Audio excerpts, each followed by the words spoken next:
Hello বন্ধুরা, আমি actually Hindu পেপারটা পড়ার অতটা সময় পাই না বলে হিন্দু অ্যানালিসিস দেখে নিই।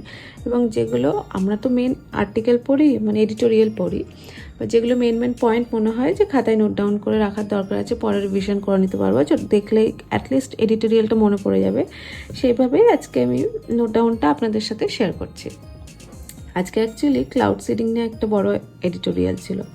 সেটাই, যেটা ক্লাউড সিডিং কী, একটা হচ্ছে ইটস এ প্রোপ্রিয়েটারি সলিউশন। কিসের কিসের mixed 20% silver iodide, rock salt and common salt. Cloud সিডিংটা নিউ দিল্লির ওপরে ট্রাই করা হয়েছে। কে করেছে? আইআইটি কানপুর।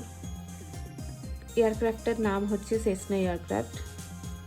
ক্লাউড সিডিংটা কি অ্যাকচুয়ালি? এটা can only help in adding more water to clouds with minimum quantities of water vapor called warm clouds. Central pollution control বোর্ডের যে এয়ার কোয়ালিটি স্ট্যান্ডার্ডস আছে, সেটা এই যে এতগুলো 6টা স্ট্যান্ডার্ডসে ডিভাইড করা হয়। আর তাছাড়া ক্লাউড সিডিং কেন করা হয়? আর্টিফিশিয়াল রেন তৈরি করার জন্য। যেই সব জায়গায় পলিউশন বেশি, সেই সব জায়গায় আমরা ক্লাউড সিডিং করে আর্টিফিশিয়াল রেন করাতে পারি। যেমন ইউএই ইউজ করেছে, চায়না ইউজ করেছে। তো সেই রকমই আর্টিফিশিয়াল রেন করানোর জন্য ক্লাউড সিডিং করানো হয়। আর্টিফিশিয়াল রেনটা কি? It refers to the process of inducing precipitation through cloud seeding, actually weather modification technique. Then চলে আসি নেক্সট পয়েন্টে, international day to end impunity for crimes against journalist 2025। এটা 2 নভেম্বর আমরা পালন করি। এটা অ্যাকচুয়ালি এস্টাবলিশড করেছিল United Nation General Assembly. Lucknow has been declared ইউনেস্কোর creative cities of gastronomy during 43rd session of the UNESCO General Conference, উজবেকিস্তানে যেটা হয়েছে। এটা ইম্পর্টেন্ট। কোথায় হয়েছে? উজবেকিস্তানে। নেক্সট চলে আসি নেক্সট পয়েন্টে।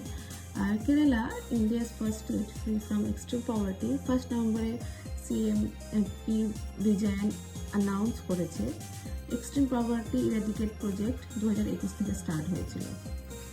দেন PM Narendra Modi addressed the AI action summit in প্যারিসে, location important. Then PM Shri scheme নিয়ে আজকে একটা বড় লেখা ছিল। PM Shri school for rising India 2022-এ লঞ্চ হয়েছিল। পিএম শ্রী স্কিমটা কি? Is to upgrade and modernized over 14,500 school, enhancing education quality and promoting holistic student development. So এটা হয়েছে 14,500 স্কুলের ওপরে। এটা রিলেটেড কয়েকটা পয়েন্ট করে নিয়েছি আমি। ন্যাশনাল এডুকেশন পলিসি, যেটা 2020-তে লঞ্চ করেছিল। দেন চলে আসি এসএসসি এর সমগ্র শিক্ষা অভিযান, যেটা কিনা মার্জ হয়ে গেছে 3টে স্কিমের, সর্ব শিক্ষা অভিযান, রাষ্ট্রীয় মাধ্যমিক শিক্ষা অভিযান, টিচার্স এডুকেশন।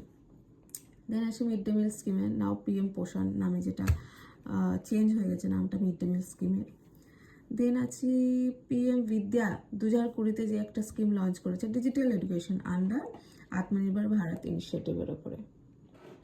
দেন আর দুটো শর্ট পয়েন্ট আছে। কারাকোরাম ওয়াইল্ড লাইফ স্যাংচুয়ারি আজকে পেপারে ছিল, কি কারণে সেটা ডিটেলে ছিল কি কারণে, বাট আমি লোকেশনটাই আমি মনে রাখছি।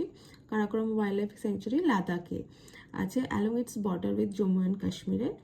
And Sunni dam hydro electric project on the Sutlej রিভারের উপরে আছে, যেটা আছে কিনা সিমলা অ্যান্ড মান্ডি ডিস্ট্রিক্টের মধ্যে, হিমাচল প্রদেশে। Thank you.